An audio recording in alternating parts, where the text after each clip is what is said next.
and welcome, members of the British electorate. It's great to have you here because today I'm actually going to be talking about you and your voter preferences during the 2017 election. So, why you voted the way you did, okay? So, the article I've chosen to help me discuss this is Tilting Towards the Cosmopolitan Axis Political Change in England and the 2017 General Election, written by Jerry Stoker and Will Jennings.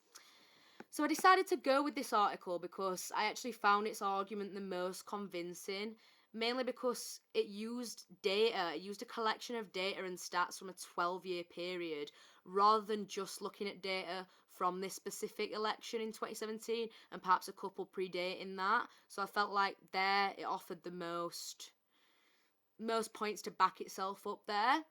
It also caught my attention because it offered a differing argument to simplistic ones that we've all seen before to do with age and class, which are relevant, but it just struck me a little bit more as being different.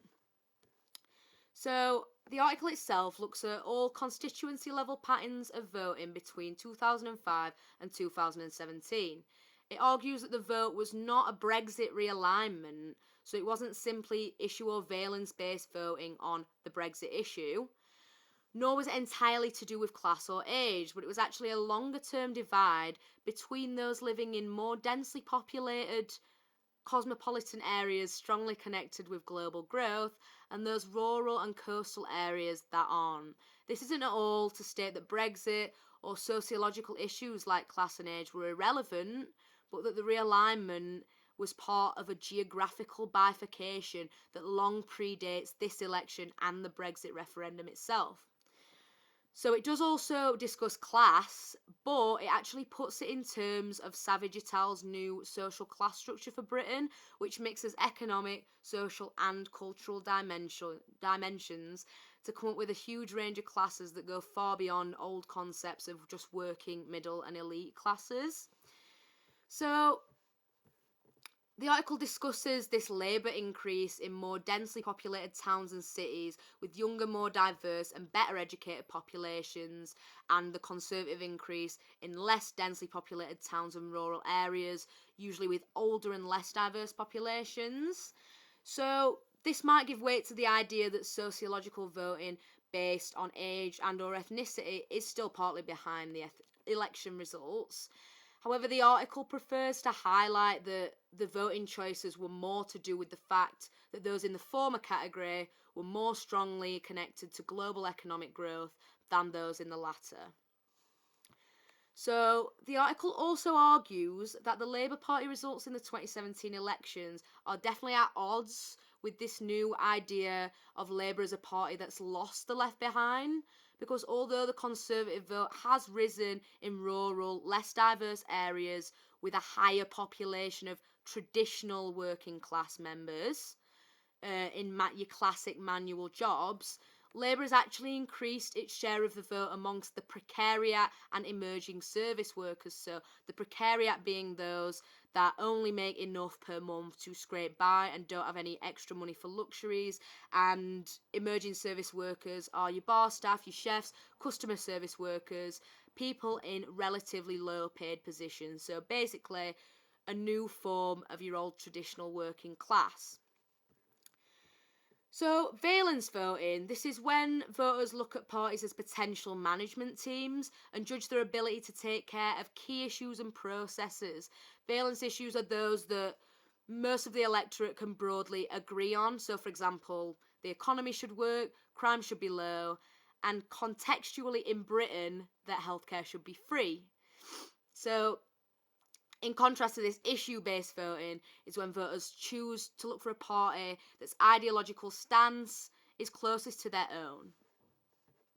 So, left wing at heart, you're probably going to vote Labour or maybe Lib Dem. Right wing, you know which way you're going. So, it can be seen that in 2017, Brexit was seen more as a valence issue than it is now, definitely, because Labour at the time claimed to have accepted the referendum results. Both parties said they would implement Brexit. So for a lot of voters, it was actually more about which team could deliver Brexit best and most competently, basically. So, in Jeremy Corbyn Confounds His Critics, Peter Dorey mentions how Brexit was sometimes invoked as a proxy for claims about whether Theresa May or Corbyn would provide the strongest leadership, best serve the national interest vis-a-vis the EU. So this gives weight to the idea that the parties themselves actually tried to manage Brexit as a valence issue as well, rather than one to do with issue-based voting. It's thought that this is because they wanted to avoid a lot of the complexities of Brexit, because they didn't want to accidentally lose any of their Leave or Remain voters.